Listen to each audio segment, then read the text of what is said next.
चलिए फ्रेंड्स, आज देखेंगे मानसून। क्या होता है मानसून? तो मानसूनी पवनों के द्वारा एक प्रकार का मानसून शब्द का उत्पत्ति हुई है, तो इन्हीं के बारे में देखेंगे। तो मानसूनी हवा जहाँ चलती हैं वहाँ मानसून आने के चांस रहते हैं। तो देख लेते हैं मानसून शब्द की उत्पत्ति। तो मानसून शब्द की उत्पत्ति,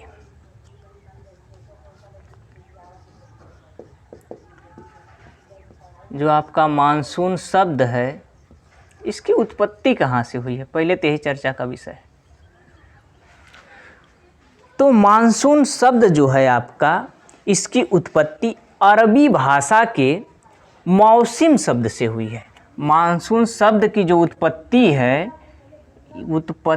है इसको हम कह सकते हैं उत्पत्ति अरबी भाषा कैसी है? अरबी भाषा के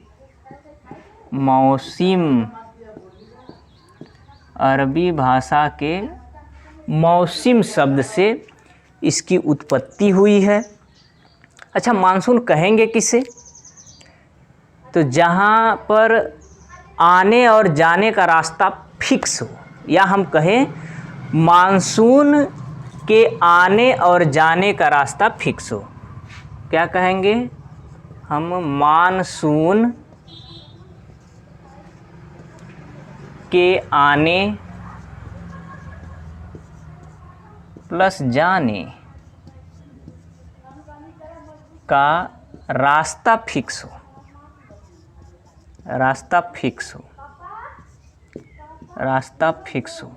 मानसून के आने और जाने का रास्ता फिक्स है। और क्या फिक्स है? समय फिक्स है। और क्या है? रास्ता फिक्स है स्लैश समय, टाइम फिक्स है, समय फिक्स है। तो मानसून के आने और जाने का रास्ता फिक्स है, समय भी फिक्स है। तो आने और जाने का ऐसा हवाएं, या हम कहें ऐसी हवाएं फिक्स है। तो आने और जाने का जो जरिया है हवाओं का, ऐसे पवने जो अपने पथ को दोहराने का प्रयास करती हैं। हवाएं क्या है? ऐसी हवाएं, या हम कह सकते हैं ऐसी हवाएं जो अपने पथ को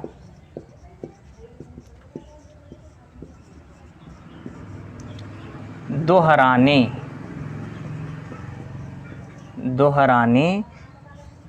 का प्रयास करती हैं। दोहराने का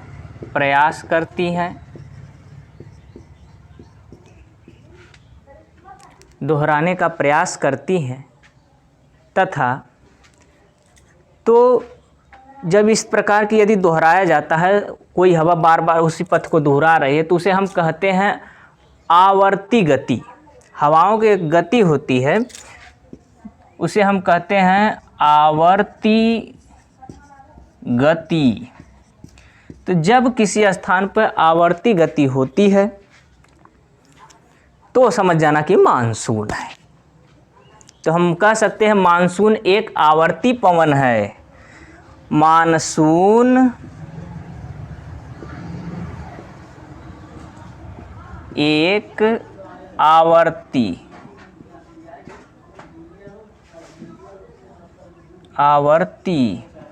पवन है। तो मानसून क्या है? एक आवर्ती पवन है।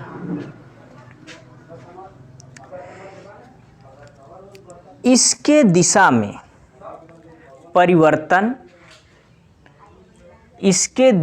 परिवर्तन और ऋतुवार परिवर्तन के साथ साथ होता है। ग्रीष्म ऋतु में इन पवनों की दिशा सागर से स्थल की ओर चलने लगती है। ग्रीष्म ऋतु में इन पवनों की दिशा जो सागर से स्थल की ओर चलने लगती है, सागर से स्थल की ओर। लेकिन जैसे ही शीत ऋतु आती है तो इन पवनों की दिशा ठीक उल्टा हो जाती है।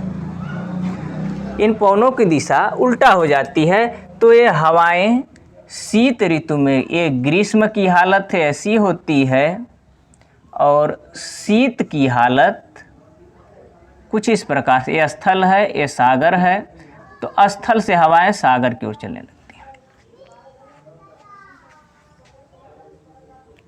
तो स्थल से हवाएं सागर की ओर चलने लगती हैं। चलिए आगे देखते हैं। चलिए, तो जब देखो कोई, यह स्थल भाग है, यह जलीय भाग है। यदि हवा स्थल की ओर जाती है तो वायुदाब में भी इफेक्ट पड़ेगा। तो वही है, ए हवा मेरे संग संग चल, किसको? वायुदाब को लेकर चलती है। तो क्या कहेंगे कि स्थल से ग्रीष्म काल में स्थल की ओर हवा आ रही है, यह स्थल भाग है। तो इधर जब हवाएं चलती किस दिशा में, ये जान लीजिए। तो एक होता है एचपी का मतलब हाई प्रेशर, एक होता है एलपी का मतलब लो प्रेशर। तो जब स्थल भाग गर्म हो जाता है तो इधर का हवा जो है पानी वाला वो ठंडी रहती है, वायुदाब ठंडी रहती है। तो जब भी हवा चलेगी वायुदाब साथ लेकर चलेगी, तो लेकर आएगी स्थल की ओर। तो स्थल की ओर जब इधर प्रवेश करेगी, इधर गर्म है, गर्म हवा ऊपर उठी, ठंडी हवा भरने चली आई, तो हम इसको कहते हैं सागर समीर। क्योंकि सागर से स्थल की ओर जा रही है तो कहते हैं सागर समीर। तो हम इसको कहते हैं सागर समीर। यदि इसी का ठीक उल्टा हो जाए तो हवाएं एचपी से एलपी की ओर जाती हैं। यदि यह उल्टा हो जाए, इधर सागर है, इधर स्थल है, तो जब शीत ऋतु आती है तो शीत ऋतु में पानी जल्दी ठंडा नहीं हो पाता है, स्थल जल्दी ठंडा हो जाता है।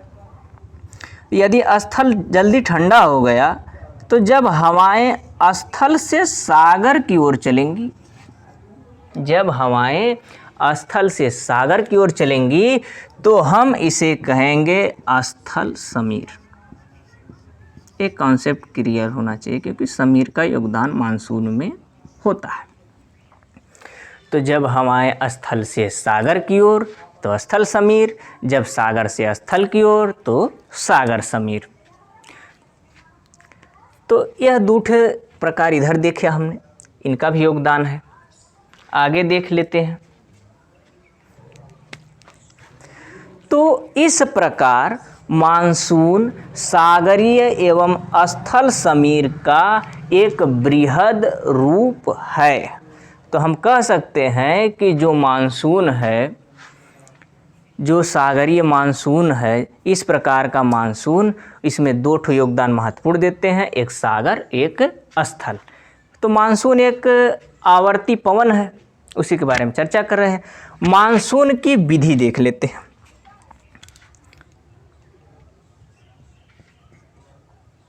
मानसून की विधि,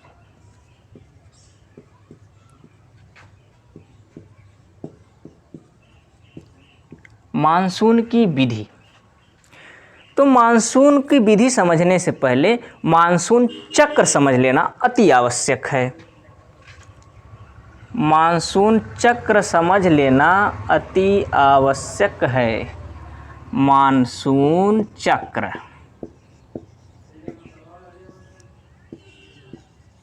मानसून चक्र क्या होता है? मानसून चक्र तो 15 याद रखिएगा, लेके चलते हैं हम आपको। तो जून चल रहा है तो याद रखिएगा 15 जून, 15 जून। 15 जून से आगे बढ़ेंगे तो 15 सितंबर। 15 सितंबर। 15 सितंबर के बाद 15 दिसंबर। 15 दिसंबर और 15 दिसंबर के बाद 15 मार्च। 15 मार्च। अब देखिए इसमें दिसंबर है, जनवरी आएगा, फरवरी आएगा, फिर मार्च आ गया, फिर इधर अप्रैल आ रहा है, मई आ रहा है, जून आ गया, फिर जून है, जुलाई आएगा, अगस्त आएगा, सितंबर आ गया, फिर अक्टूबर आएगा, नवंबर आएगा, इसके बाद दिसंबर। तो हर महीने में 15-15 का घुस गया है, ये याद रखिएगा। तो मानसून चक्र है, जिसको मानसून चक्र समझ में आ जाएगा तो आवर्ती पवन भी समझ में आ जाएगी। तो इसके विधि में इम्पॉर्टेंट देखा जाता है। तो क्या क्या देखना है? तो मानसून चक्र में सबसे पहले सूर्य का उत्तरायण एवं दक्षिणायन, ये चीज़ देखना होता है। उष्णकटिबंधीय अभिसरण क्षेत्र देखना होता है। और क्या देखना है? उष्णकटिबंधीय अभिसरण क्षेत्र का मतलब ICTZ, इसको हम कहते हैं ICTZ। यह एक प्रकार की पेटी होती है जो खिसकती रहती है। और क्या देखना है? भारतीय उपमहाद्वीप का उच्च तापमान एवं निम्न वायु दाब। तो जहाँ पर तापमान ज़्यादा रहेगा वायु दाब घट जाएगा, और जहाँ पर तापमान कम वायु दाब अपने आप बढ़ जाएगा। तो ICTZ देखना है। जेट स्ट्रीम देखना है। जेट स्ट्रीम बहुत रोल अच्छा प्ले करती है। जेट स्ट्रीम, जेट स्ट्रीम देखना है इसमें। और क्या मानसून में योगदान देता है? पूर्वी जेट प्रवाह। मानसून खूब बढ़िया से बताएंगे, बने रहिए। तो पूर्वी जेट प्रवाह। और क्या? दक्षिणी हिंद महासागर में मेडागास्कर द्वीप के समीप उच्च वायु दाब का विकास। उच्च वायु दाब का विकास। तो ये सब सारी चीज़ों की जानकारी हम ले सकते हैं। चलिए अब देखते हैं। तो मानसून विधि में चक्र चलने वाला है, तो ज़रा ध्यान रखिए। जून चल रहा है। चलिए देखते। एक होता है ICTZ। तो 15 जून के बाद ICTZ की जो रेखा है, यह उत्तर की साइड उपोष्णकटिबंधीय जेट स्ट्रीम का उत्तरायण होता है। क्या होता है? उपोष्णकटिबंधीय। चलिए, तो सूर्य का जो है अधिकतम आने का जो चांस है वह कर्क रेखा तक ही है। कर्क रेखा तक ही है। तो कर्क रेखा तक ही है। तो लास्ट जो तिथि है सूर्य के उत्तरायण होने की 21 जून तक है। तो 15 जून जब आता है, 15 जून के समय इस पेटी का जो आपकी उपोष्णकटिबंधीय जेट स्ट्रीम है उसका उत्तरायण भी हो जाता है। उपोष्णकटिबंधीय जेट स्ट्रीम का उत्तरायण हो जाता है। उत्तरायण हो जाता है। उपोष्णकटिबंधीय जेट स्ट्रीम का उत्तरायण हो जाता है, होने लगता है। तो समस्त भारत में जो तापमान है वह अधिक हो जाता है। समस्त उत्तरी भारत में इधर तापमान अधिक, जेट स्ट्रीम खिसक गई, गर्मी बढ़ जाएगी, टेम्परेचर हाई, टेम्परेचर अधिक हो जाता है, टेम्परेचर अधिक हो जाता है तो इसकी सतह पर गर्म हवाएं के प्रभाव से उत्तर भारत के मैदान में लू चलने लगती है, तो गर्मी काफ़ी ज़्यादा बढ़ जाती है। तो जून का महीना की गर्मी देखो, कई सारे नखत भी इसमें एक ऐसी नखत है कि उख सब सुखवा देती है। तो जून के महीना में गर्मी ज़्यादा है, इधर टेम्परेचर हाई हो जाता है और प्रेशर क्या है, लो हो जाएगा। टेम्परेचर हाई, एलपी का निर्माण हो गया, एलपी हो गया, जेट स्ट्रीम खिसक गई है, आई सी टी जेट स्ट्रीम का प्रभाव। ये क्या हो गया कि खिसक गई है, ऊपर खिसक गई। तो जब हाई टेम्परेचर हो जाएगा, टेम्परेचर हो गया हाई, प्रेशर हो गया लो, तो उत्तर भारत के मैदान में लू चलती है। यही गर्म हवा जब असम एवं पश्चिम बंगाल में जाती है तो इसे लोग कहते हैं काल बैसाखी।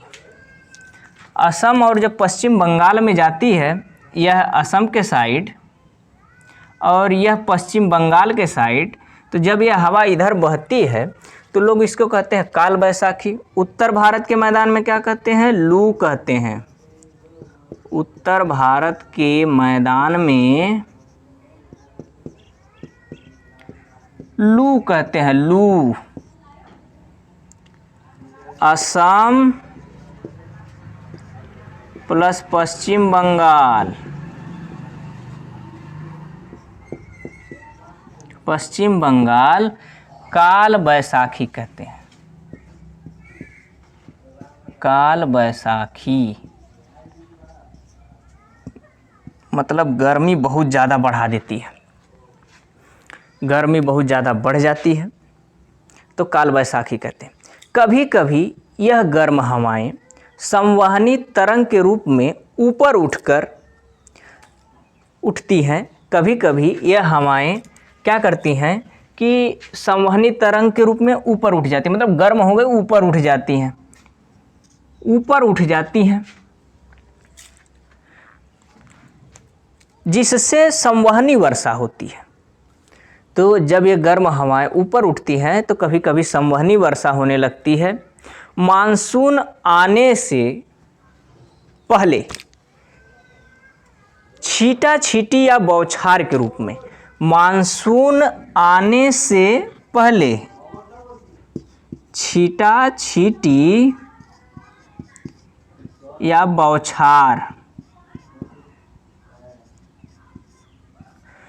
बौछार के रूप में वर्षा हो जाती है या वर्षा हो रही होती है, तो इस वर्षा को हम क्या कहेंगे, तो मानसून पूर्व वर्षा कहते हैं। तो यानी मानसून आने से पहले जो वर्षा हो जाती है उसको हम कहते क्या है, मानसून पूर्व वर्षा, मानसून पूर्व वर्षा। यानी ये पहले में आ गया है, हम कह सकते हैं कि ये पहले आ गया है। इस वर्षा से फल शीघ्र पक जाते हैं, इसे फलों की वर्षा भी कहते हैं। इसे हम क्या कर सकते हैं, इसे हम फलों का वर्षा भी कहते हैं। इसे कर्नाटक में चेरी ब्लॉसम,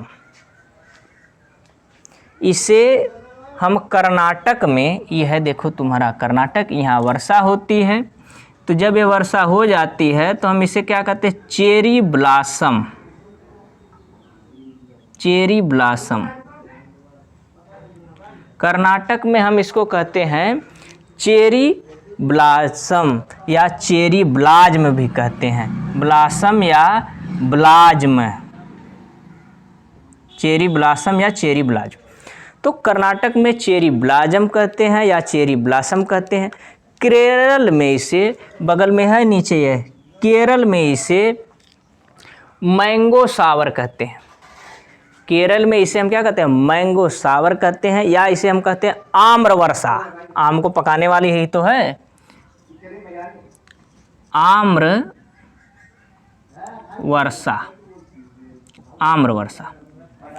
तो केरल में आम्र वर्षा, कर्नाटक में चेरी ब्लॉसम। तो मानसून आने से पूर्व जो वर्षा होती है उसे हम चेरी ब्लॉसम या आम्र वर्षा के नाम से भी जानते हैं। और क्या याद रखना है, कॉफ़ी के कृषि के लिए काफ़ी लाभ पहुंचता है। कॉफ़ी जो होती है, कॉफ़ी की खेती के लिए यह वर्षा बहुत ज़्यादा फायदा पहुंचाती है। चलिए, 21 जून तक सौर किरण का पूर्णतः उत्तरायण हो जाता है। 21 जून तक सौर किरण का पूर्णतः उत्तरायण हो जाता है। तो कब होता है, 21 जून तक सौर किरण का पूर्णतः उत्तरायण हो जाता है। यानी यहाँ से चमकते चमकते सूर्य कहाँ तक पहुँच जाएगा, यहाँ तक सूर्य उत्तरायण हो जाता है।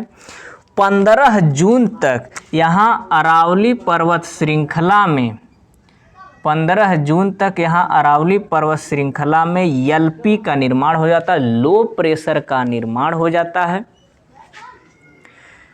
जब यह निर्माण हो जाता है तो 21 जून को इधर मानसून आने लगता है। तो मानसून आने वाला वीडियो हम नेक्स्ट में लाएंगे। तो बुला रहा है, क्या बुला रहा है कि सावन के झूलों ने मुझको बुलाया, मैं परदेसी घर वापिस आया। यानी आ रहा है मानसून। धन्यवाद, जय हिंद।